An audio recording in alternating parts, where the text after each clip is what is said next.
Hmm. Kahwin 4 bukan sunnah No.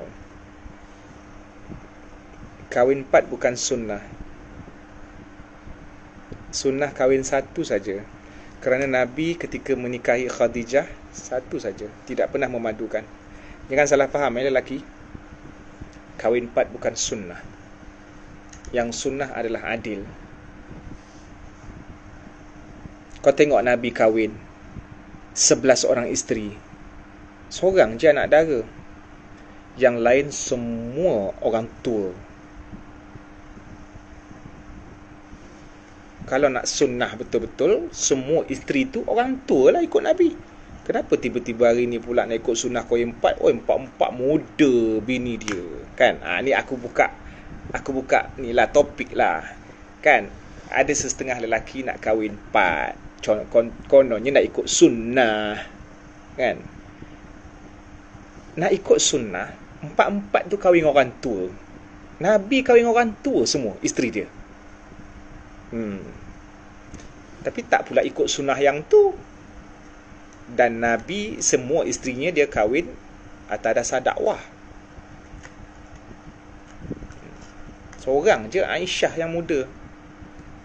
Itu pun Nabi kahwin dengan Aisyah cadangan sahabat lain, bukan Nabi yang nak kahwin. Okey. Jadi kalau orang kata mana yang afdal, kahwin ramai ke kahwin satu, sebahagian ulama mengatakan satu. Kerana Nabi tidak. Kenapa lelaki dia sibuk nak kahwin 4 dengan alasan Nabi kahwin ramai? Kenapa tak ambil sunnah Nabi waktu kahwin seorang dengan Khadijah? Nabi pernah kahwin seorang. Ketika kahwin dengan Khadijah, Nabi tak madukan Khadijah. Kenapa sunnah yang tu yang lelaki tak ambil? Kan itulah. Perempuan suka dia, aku cakapnya ni. Suka dia.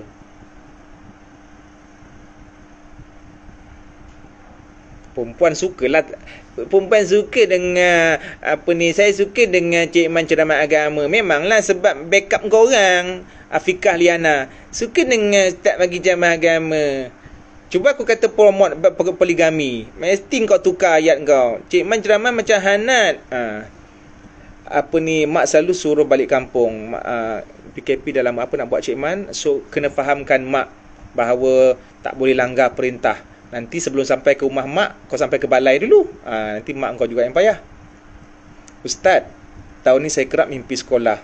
Jadi pelajar sekolah belajar dan kelas. Kenapa Nawani. Alah Nawani. Biasalah. Kenapa kau mimpi? Sebab min hadithin nafsi. Mimpi kan ada 3. Pertama daripada Allah. Yang kedua daripada syaitan. Yang ketiga terbawa-bawa. Sebab teringat. Kan PKP kan semua teringat sekolah. Sampai terbawa-bawa dalam mimpi. Macam tu lah. Waalaikumsalam. Macam mana? Benda, aku cerita benda yang kau suka kan. Cuba aku promote. Okey, hari ni Cik Man mempromosi semua netizen lelaki agar kahwin lebih daripada satu. Memang mencarut netizen perempuan. Memang mencarut. Cuba kena dekat dia. Satu lagi berita gembira untuk isteri-isteri. Tapi aku saja cerita sebab benda dalil kan. Satu lagi. Ni perempuan suka lah, lelaki dia risau. Ada satu kisah pada zaman Nabi, seorang perempuan, seorang isteri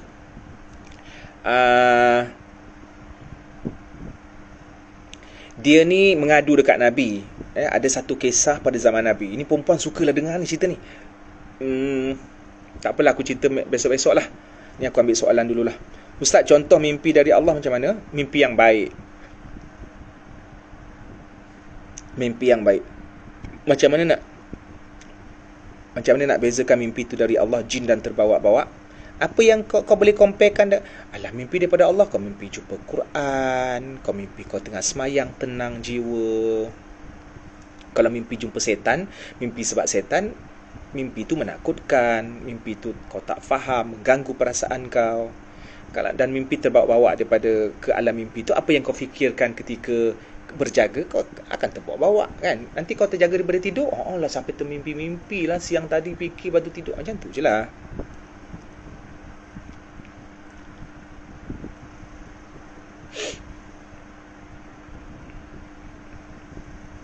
mimpi kiamat. Mimpi kiamat itu boleh jadi peringatan untuk engkau, dan kau pun tak tahu barang kiamat tak semestinya sebagaimana yang dalam mimpi kau, sebab kiamat benda ghaib. Okey, ada satu cerita pada zaman Nabi. Okey, mimpi basah tu macam mana ustaz? Mimpi basah tu daripada syaitan lah. Okey, ada satu cerita pada zaman Nabi. Kok yang nak kahwin satu lagi tu bujang lagi tu yang berani. Nak kahwin satu lagi. Kan dia kata satu lagi. Bermaknanya ada sebelum tu ada perkataan lagi. Kau ni pun Kim Jong-kook ni siapa? Ustaz, perlukah saya berpuasa semasa menyusu badan? Kalau memudaratkan kau, maka kau boleh buka puasa. Okey, ada satu kisah pada zaman Nabi. Ada satu ingat lepas raya nak jemput ustaz datang Kelang ceramah untuk budak SPM. Tak tahulah ada rezeki. Syafiq insya-Allah. InsyaAllah. InsyaAllah.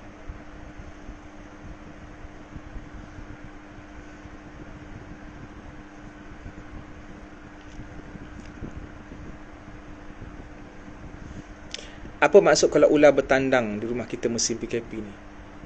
Ular kalau masuk ke dalam rumah, ada dua cara. Boleh halau. Yang pertama, kalau kau halau dia halau dia 3 kali. Kalau dalam tempoh halau tu dia keluar, sebelum sampai 3 kali, dalam tempoh 3 kali tu dia keluar, buatnya dia jin. InsyaAllah lah, dia jin.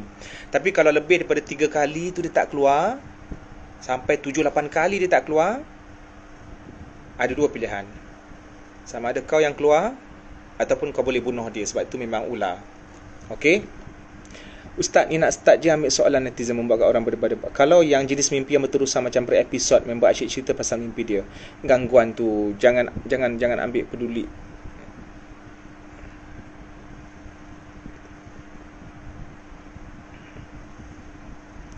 Okey.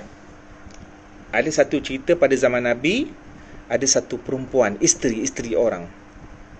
Ustaz, kenapa asyik rasa suami saya ni tidak jujur? Jangan overthinking, ya. SZD official, jangan overthinking. Setan berusaha untuk membuatkan kau bercerai. Setan berusaha untuk membuatkan kau bercerai. Jangan overthinking. Abaikan. Pernah mimpi yang tempat yang mengerikan dan orang okey.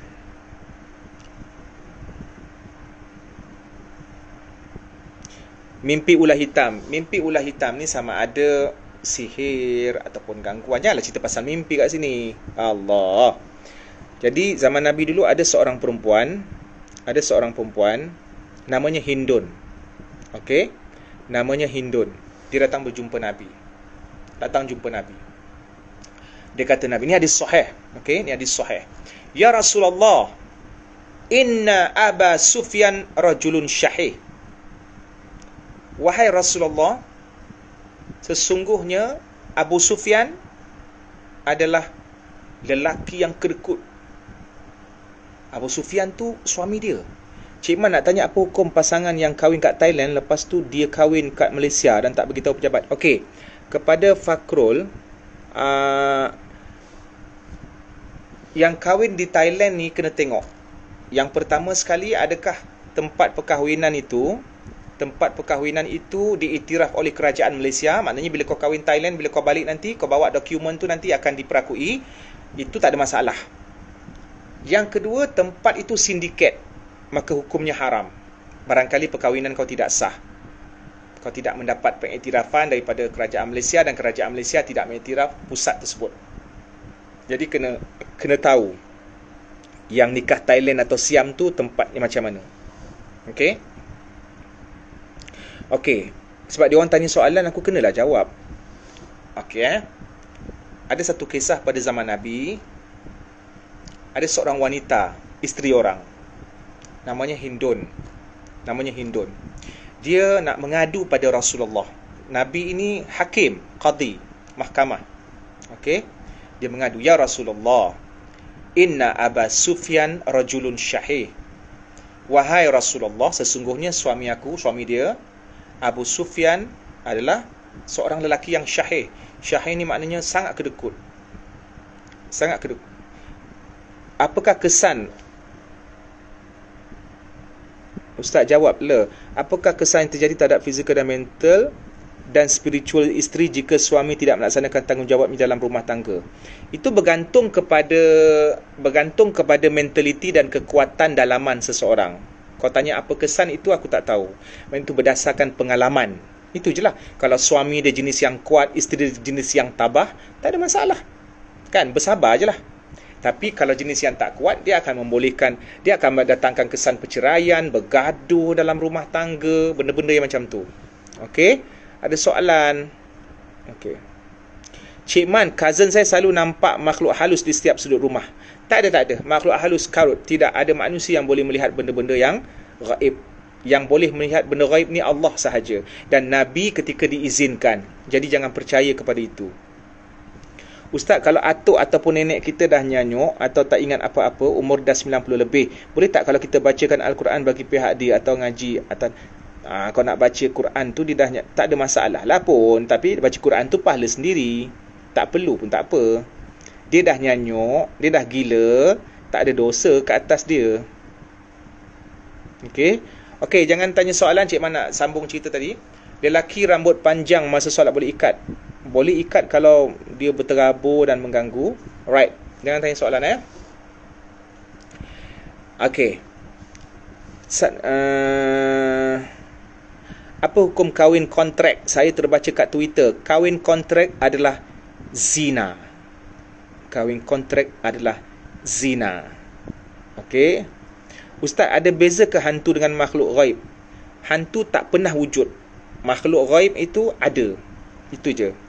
Ustaz, apa hukum mimpi budak kecil tiap-tiap malam? Abaikan, gangguan syaitan. Okey.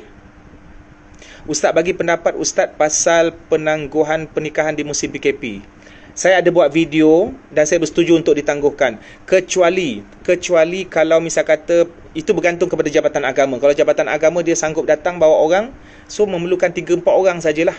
Wali, kemudian pengantin, and then 2 orang. Boleh je sebenarnya kalau 4 orang terlibat, 5 orang terlibat.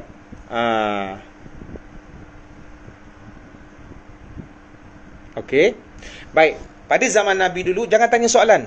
Pada zaman Nabi dulu, ada seorang wanita, dia isteri orang.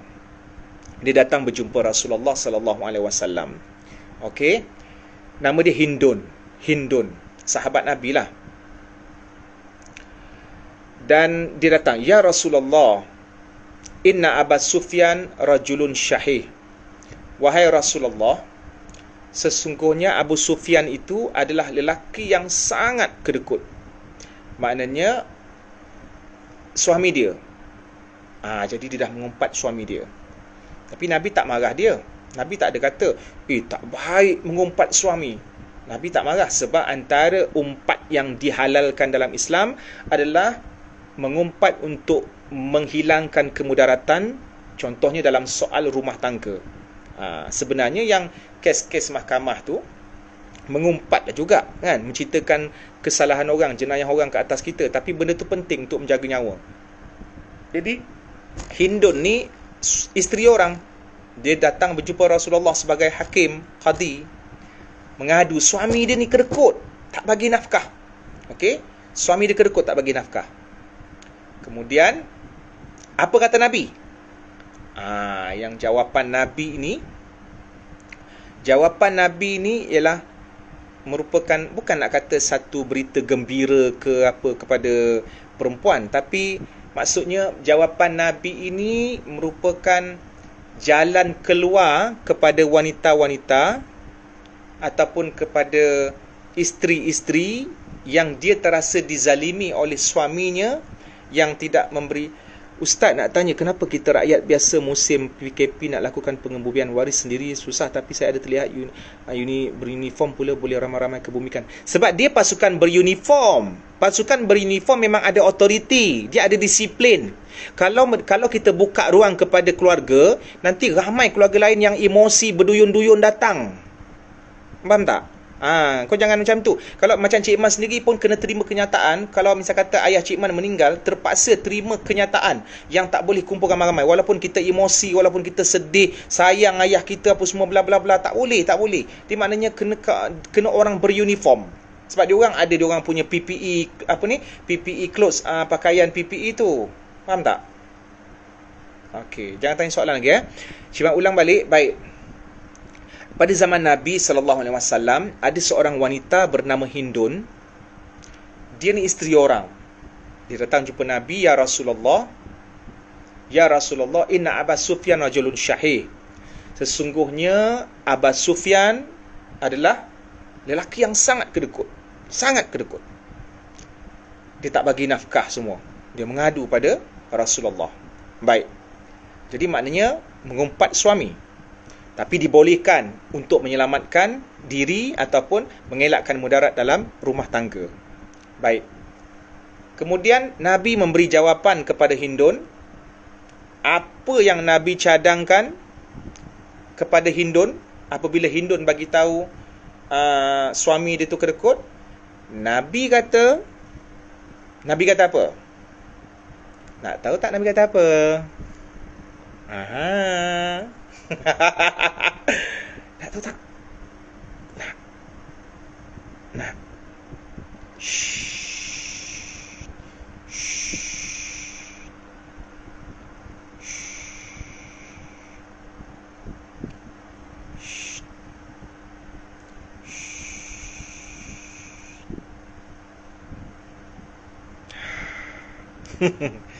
Nabi kata, ambillah. Ustaz pun cerita ni aku pasal wanita bernama Indun, dia isteri orang. Okey. Nabi kata apa? Nabi kata, ambillah duit suamimu, harta suamimu secara senyap-senyap tanpa pengetahuan dia. Tak perlu minta izin. Tak perlu minta izin. Ambil dalam poket. Tapi dengan syarat, yang perempuan jangan kau melampaui batas. Maksud Nabi ambil tanpa izin itu senyap-senyap hanya sekadar untuk keperluan rumah tangga, betul-betul untuk nafkah, untuk dia sendiri sebagai isteri dan untuk suami juga. Yelah, dia pun nak masak, dia nak masak untuk suami juga, untuk anak-anak. Nanti akan mudarat. Ini kalau dah terpaksa sangat. Maknanya kalau ada suami macam tu lah, 1 sen suami tak pernah bagi, 1 sen suami tak pernah bagi. Tapi kalau jenis suami yang dah bagi tu pakaian okey, duit dapur okey, ada jenis isteri yang tamak, isteri yang mata duitan, pisau cukur. Yang ni tak terpakai Hadis ni tak terpakai untuk perempuan yang macam tu.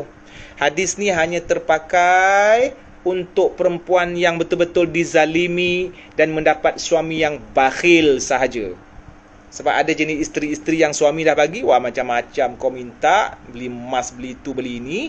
Yang tu tak boleh, itu mencuri tanpa kebenaran. Tak boleh, hukum dia ditegah. Okey?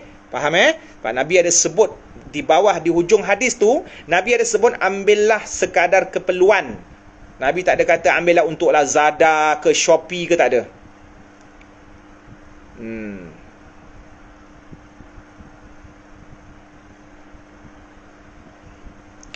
Okey, sekian sahaja.